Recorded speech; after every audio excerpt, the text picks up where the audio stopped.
Welcome to EventUp, the place where people enthusiastic about events stay in the know on the latest trends within the events industry. Live, hybrid, and virtual experiences. From virtual events to conferences, award galas, and everything in between.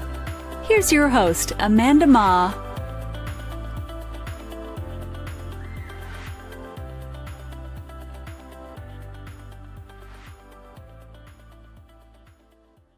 Hello, everyone, and welcome back to another episode of EventUp podcast. Today, we're exploring how human connections sits at the heart of the most impactful brand experiences. Joining us today is Judith Martinez, Director of Social Impact and Inclusion at Rare Beauty, and I'm very honored to also call her my friend. So this is going to be a super fun episode. Judith helps bring Rare Beauty's mission to life through mental health initiatives, inclusion, as well as community-driven programs that go far beyond the product itself. Her work highlights what's possible when purpose and experience come together in a meaningful way. Judith, welcome to EventUp. We're so excited to have you today. Thank you, Amanda. I'm so excited too. I mean, truly, any excuse I have to hang out with you, I'll take it. So thank you for having me. Yeah, I'm so excited we finally was able to grab time together. I know you're super busy, so thank you for being here. And honestly, for those that is not familiar with Judith, yeah, she is a force to be reckoned with. She was Forbes 30 Under 30 nominee, and she was also named Fast Company's Brands That Matter recognition awardee. Like, the list of her recognition goes on, but that's just some that, I remember. Thank you, Amanda. I appreciate it. I know that we were just able to cross paths just a few months ago, but truly when I met you, I've always seen you as a mentor. So I'm just really grateful to have this conversation with you and excited to talk about what happens when we put humanity back in experiences and what that could look like for brands that are really making a difference. So thank you for being here. Oh, and I think why our conversation aligns so well is because we're both so big on community and we're both so big on impact, right? And you have really built a career across brands, nonprofit, as well as the cultural ecosystem. I would love to just kind of kick off the conversation here. Like, what experience most shape how you lead and create today? Ooh, that's so juicy. I think, thinking about the experiences that have really shaped kind of like how I lead and create, I honestly think back to just the experiences that shaped me as like a first generation Asian American, if I'm being honest. And I think you and I have talked about a little bit of like our identities before too. And so I think me being a daughter of immigrants and someone who feel like feels like I've had the privilege of growing up in like a multi-generational home or being part of a culture that's very communal. I think that naturally bled into the way that I viewed work, but also how to infuse values like community into work settings that maybe inherently don't always do that. And so I think experiences with family, experiences with friends, experiences tied to my Filipino heritage kind of all played a role in that. And I think looking back, I'm really grateful for that because I think it's really helped color and shape not just the value of community, but the importance of having diverse voices that represent community also be represented at the table. And I think that really makes a difference. It makes a huge difference, right? And you have really led both on the brand side as well as philanthropy-driven experiences. And before we dive in, like, how do you even decide what kind of event a moment calls for, right? Like, I think I would love for you to dive in. I know you worked on so many big projects and Yeah. you work at one of the most, like, I don't know, culturally relevant brands right now at Rare Beauty. Mhm. So, like, perhaps you could dive in a little bit about your Rare Beauty Mental Health Summit and any Yeah, other ones that you want to dive in? definitely. I think, well, first I'll say you of all people know this because of the incredible team and the incredible company that you lead and have founded yourself. Like no great thing is ever done alone.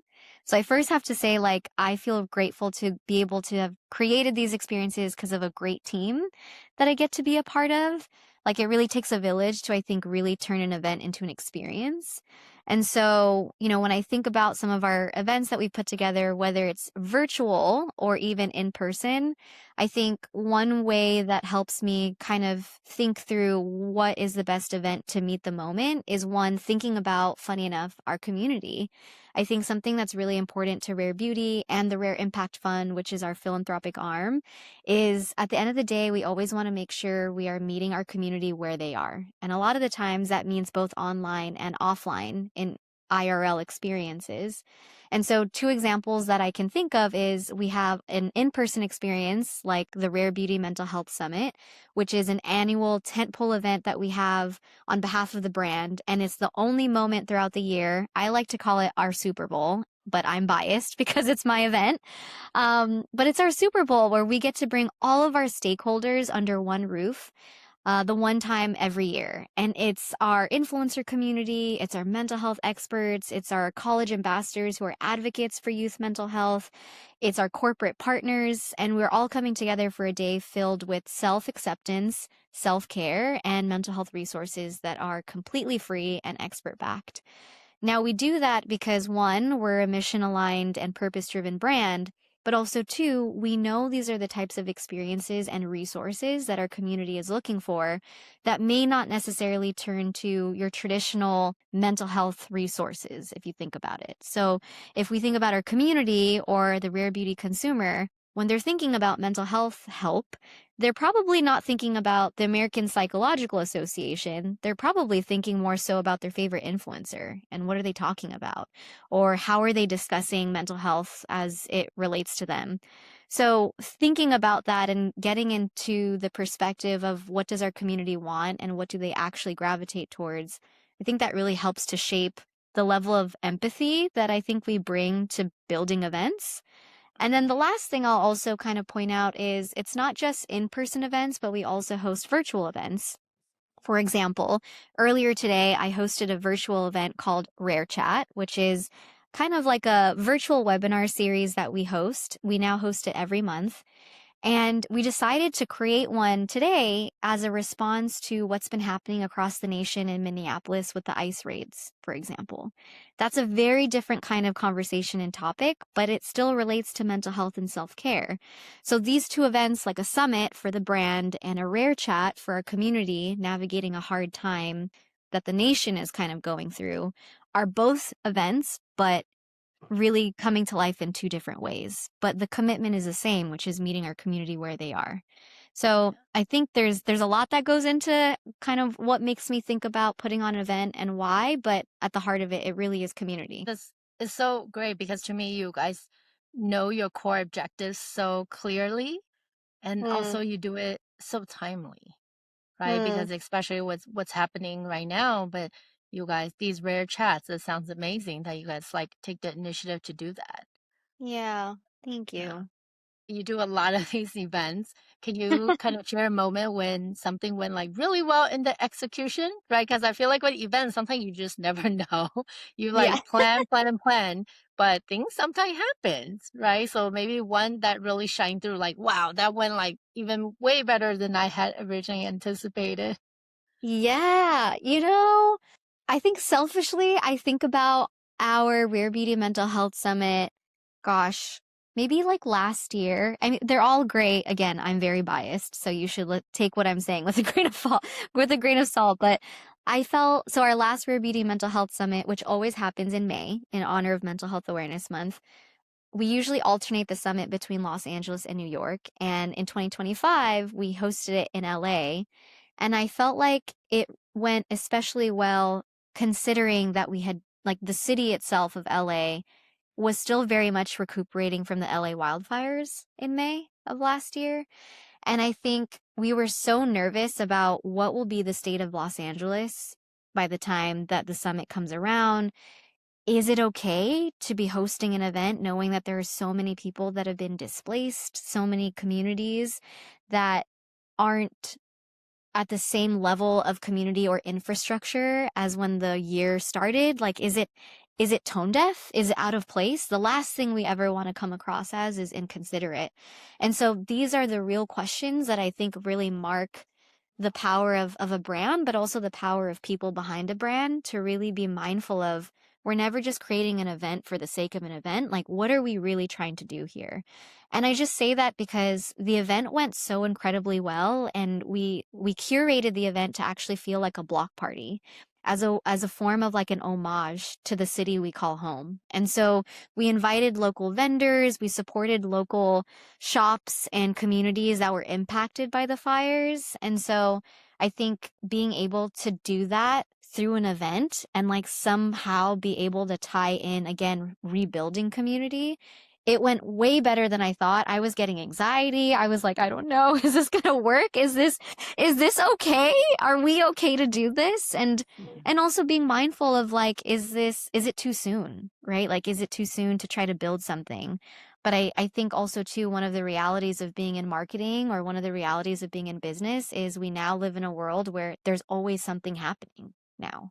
Every day is a headline. Every day is an opportunity to either meet your community or not. And that can be a lot for everyone. It's really challenging to navigate. But that's one event that comes to mind that was both so special, but also, I'm not gonna lie, I definitely had sleepless nights worrying about that event. That's so thoughtful, right? I think it's so intentional. The purpose of the event, that's why you want to be thoughtful of what the community is going through. But I would think Yeah. like, I think the LA community really need that. If anything, they probably need several of that. Yeah, we all do, right? So it was meaningful. Oh, that's so great. How about the other end of the spectrum, right? Like what challenge or moments went kind of a little bit sideways during Yes. a particular event? Part of me is also like, which one should I pick? Like, in the spirit of events, right? Like, to your Yeah. point, you just never know. Things can always happen, even if people don't notice, but like, right? Because you're the one who's like planning it with your team. I'm thinking back to like we had an event for there were impact funds, so it's like on the philanthropic side of things, which is very closely tied to the brand.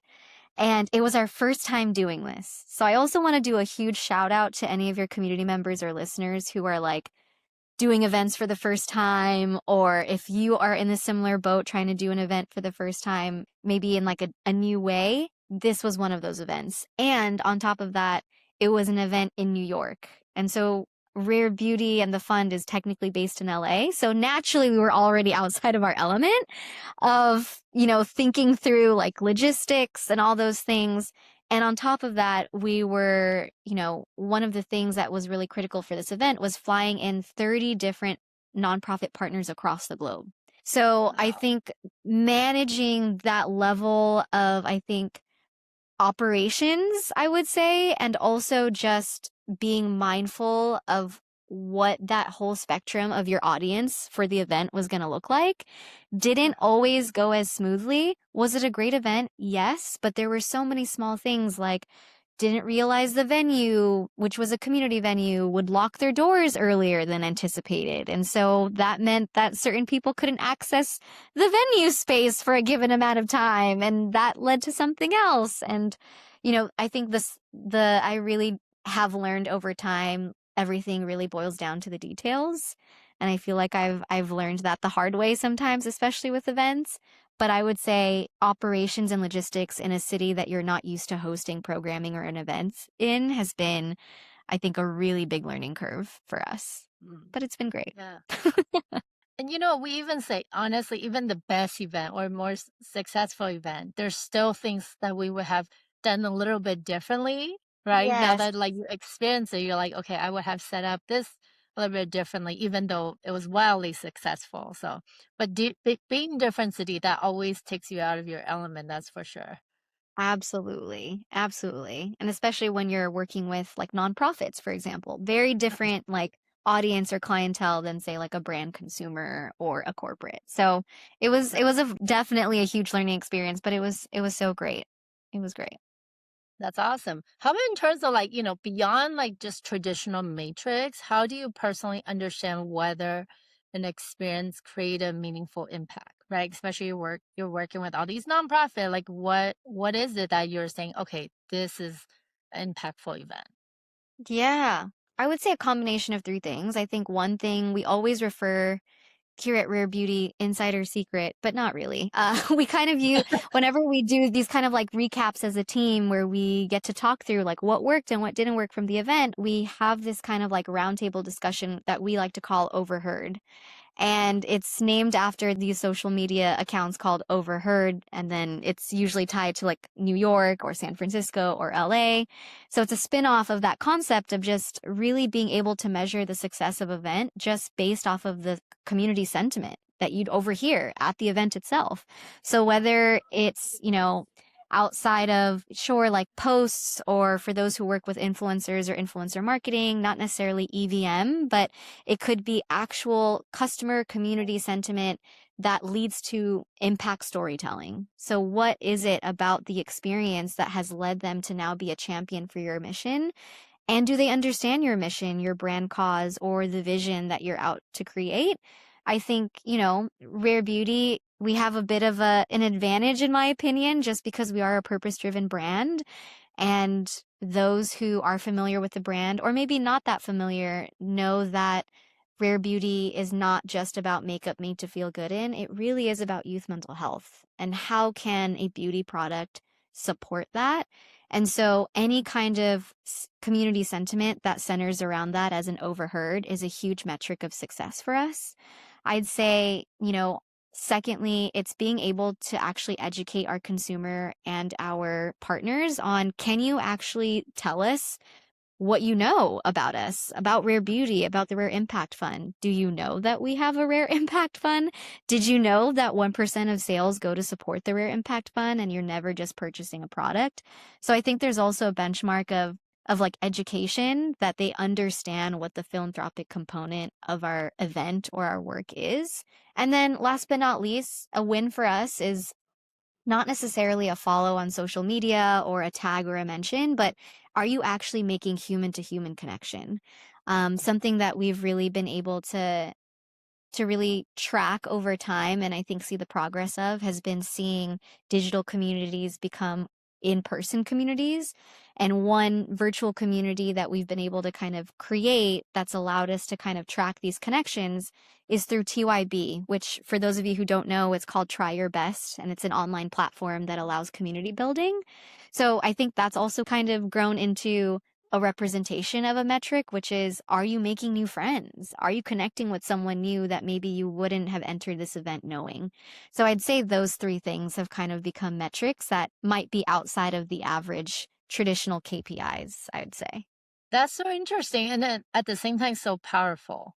Essentially, in the age of analog, it's going the other way, right? Right, right. With AI, the rise of AI, everything digital. I mean, I'm even looking at my kids when they hang out with their friends, they each have their phone. I'm like, put down your phone. Your friends are here. Like in Talk to person, you your guys, friend. Yeah. yeah, you should talk to each other. You don't need to text each other. Like the concept is, I just, I'm like, put down your phone. But that human to human connection is so powerful. I don't know Yeah. why, as you're kind of explaining, the thought of like pen pal comes to mind. It's just like having a friend Oh, and having yes. someone else. And I love the when you say like try your best. Yeah. Wow. Oh my Yeah. gosh, I love It's that. a I just it's a love cool that. community. Yeah, yeah, yeah. I hope you look into it. It's a cool place. Yeah. And I would say, Judith, don't you think like we have so much power when we do events like this, right? And I just like bring Yes. events in general. Yeah. 1,000%. And I know this is kind of off topic, but connected. It made me think about it from what you said Mhm. is, even just attending the dinners that you host, Amanda, is so powerful. Just being able to bring community and any excuse to be in community in person. And you just never know what you can create and what comes out of it. And I think that's really special. So I think you're doing really great things. It's exciting. Thank you. Yeah. Yeah. Together we could do so much more. Yes. Really, and you meet great people along the way. How about in terms of, Yes. you were saying like with events, like I would love to kind of talk about in terms of responsibility, right? Like what responsibility do you believe like brands and leader carry when they are creating experiences around mental health and other sensitive space? Because it is a very sensitive area. Yeah.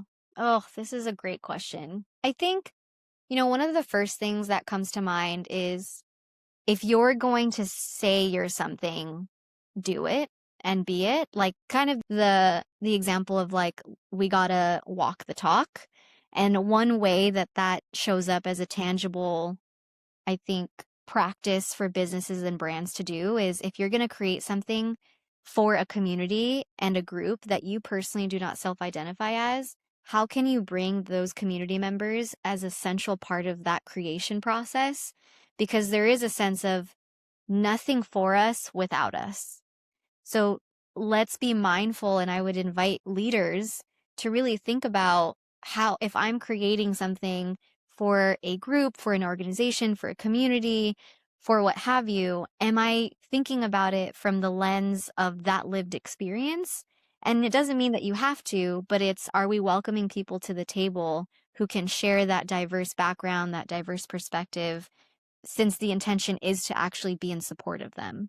And so I think that's something that I would hope brands and leaders carry when they're creating experiences, especially around mental health and other sensitive spaces, because I think the last thing that we would ever hopefully not leave people experiencing is the feeling of not being seen, or worse, making others feel as if their experience is not valid. And I think that's something that sometimes we can have good intentions, but the execution doesn't necessarily come across as having that best intention. And one way to just really be mindful of that is welcoming voices into the space to actually contribute ideas. And I think sometimes you could be pleasantly surprised about what you learn in that process. So Yeah, I would say that. I love it. Those are some of the best moments, like the pleasantly surprised, like what you learn. And especially Yes. as the younger generation, they really now focus on like authenticity, right? Belonging, Mhm. and as well as like accountability from brands. They no longer Yeah. just want to support a brand that to support a brand. They want to support a brand who supports the community, right? Yeah. So how do you kind of see like experiences evolve to kind of meet those deep needs then? Gosh, I've seen it, manifest in a lot of different ways. Something as simple as, I loved what you said earlier, Amanda, of like, I've been seeing brands and organizations really try to gravitate to like no cell phone events, right? Like analog, or like really focusing in on like connection and human connection. And it might sound so silly or like, duh. Oh yeah, like of course. But when you really think about the user experience of like walking through the event space and like what are they seeing, what are they feeling, what are the colors, how is it designed, down to the shapes that are even being used. I think all of these things kind of have grown to this larger representation of something. And as we think about younger generations and Gen Z, for example, who are a lot more, I think, bold and a lot more of a stand for brands to be responsible. I think we're seeing more of these activations happening at events that call for these like human experiences, like affirmation walls or listening corners, or like I've seen emotion walls where you would literally take candy and share publicly how you're feeling that day. And I don't think these were necessarily the types of things that you might be seeing at events 5 years ago, even 2 years ago, I would say. So I think it's been interesting to have created mental health events in the world that we're living in now and how it's evolving, because there is such this craving of human connection where it's never just a brand moment, but it's like, so what? What is this moment leading to in terms of an actual human experience? So it's been Yeah. interesting. I love the no phone at event because I actually Yeah. tried that for a few events I went to end of the year last year. And it Yeah. was How was amazing it? because I was literally like, instead of worrying about what am I going to post, right? I still Mm-hmm. post, but I posted after the event or like the next day. Yes. Yes, it wasn't like Yes. in the moment, but at the same time, I was very present. I think that was a Yes. gift that I wanted to give myself, like just being more present. And it felt a little Mm, bit weird at first because we're also attached to our phone. And it was like, yeah. nope, intentionally, I'm gonna put my phone away and just be here. So good. I love that you've been going to events like that. That's really great. How about in terms of, so for leaders and event lists, there's a lot of leaders and event creators that tune in.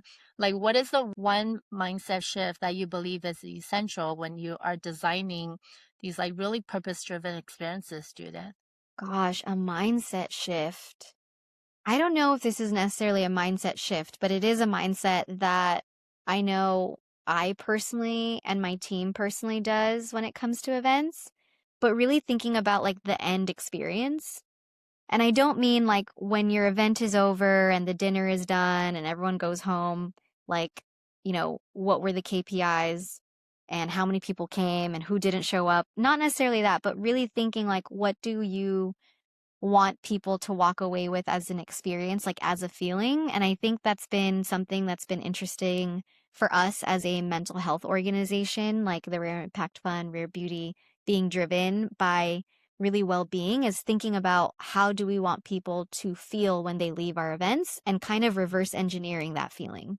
Like, okay, so if we want them to feel calm and connected and empowered, who are the people we need in the room to feel that way? What does our team need to feel that way as we're producing the event? And then also, what are the subject matter kind of experts and or kind of experiences that we might need to build in order for that to come to life? So I don't necessarily know if that's a mindset shift, but more so of like a mindset that I think we've found to be really effective at Rare, which has been, again, seemingly simple, but has actually really made a lot of difference for us in terms of just really building a community that feels intimately tied to our mission. And then I think the last thing that also comes to mind is thinking about when creating purpose-driven experiences, being mindful of what happens next. So I think for us, we never want to create just one-off experiences like a pop-up. We always want to create a cadence of community touch points that allow them to continuously be engaged in not only the brand, but the mission. So really thinking about, okay, sure, I might be creating Mental Health Awareness Month for May, but then what's happening in June and July and August and September, such that they feel like they're not just attending an event, but you're being part of a movement. And I think that is something that can be so special, is when you translate your brand into a community and that community actually transforms itself into a movement. That's incredible. And that's so invaluable, I think, when you're able to do that. Wow, I'm so inspired. I'm just sitting here in awe, honestly, like taking it all in. I'm like, oh my God, I can see it compounding. I can see it compounding. Yeah. Okay, we just started the year, right, Judith? I mean, looking ahead, like what kind of impact do you hope the experiences you create this year or future continue to have on people and communities? That's a beautiful question. Honestly, the kind of impact that I hope to have my experiences leave people with is I always want people to leave my events feeling seen, heard, and valued. Like, no matter what kind of event it is, whether it's a virtual Rare Chat like I hosted today or an in-person Super Bowl summit, I want people who attend, but also the people around me, like my team, to feel seen, heard, and valued, because I think we don't have enough spaces that do that. And my intention is to be part of something that does that constantly in a world that maybe doesn't always allow that. That's so powerful. Oh my gosh, so many nuggets of wisdom. I think just walking away so inspired. I already knew this was going to be a very inspirational session because I think, like, I think it's rare. Like, I have to say, there's not a lot of brands say they're purpose driven. But I think this one, like, you guys just do such a great job in Thank terms of, like, you. not only, like you said, it's not just about, you're not just a beauty company. It's a mental health, right? You really care about that. And it really shines through in your marketing and all the different initiatives. So it's really nice to like hear firsthand from you behind the scene, the wizard behind the curtain, like how does it all roll out? And the thoughtfulness and intentionality behind it all, because that really shines through, right? When someone behind the scenes is putting in all that effort, that's important. It doesn't just happen. Yeah, thank you, Amanda. I really appreciate that. And I will also relay that to the team, because kind of like how we started this call, community and it takes a village. So it takes a team to be able to do that. But I appreciate that. Thank you. It means a lot. And at the end of the day, I will also be the first to say to you and your community of listeners, we are not perfect. We are furthest from perfect, but I do think, as fellow brands and leaders and marketers, like, there's value in still being willing to try, like to still try and to still dare to care. I think we owe that to our communities. So why not do it through our events? So Yeah. It really makes a difference. Well, Judith, thank you so much for joining us thank today and for you. sharing how purpose, inclusion, and human connection really come through life through your work at Rare Beauty. I don't know, it's so fun. I love talking about this. I could talk about this forever. And we just really Same. appreciate you taking the time to be with us. And best of luck when you're planning your Rare Beauty Mental Health Summit or your version of Super Bowl, May in New York. Thank you, Amanda. I appreciate you. I appreciate your community. I'm so honored to be in conversation with you. So thank you for your time. And I can't wait for what's next together. Thank you. Okay, bye. Thank you for listening. Tune in next time on EventUp.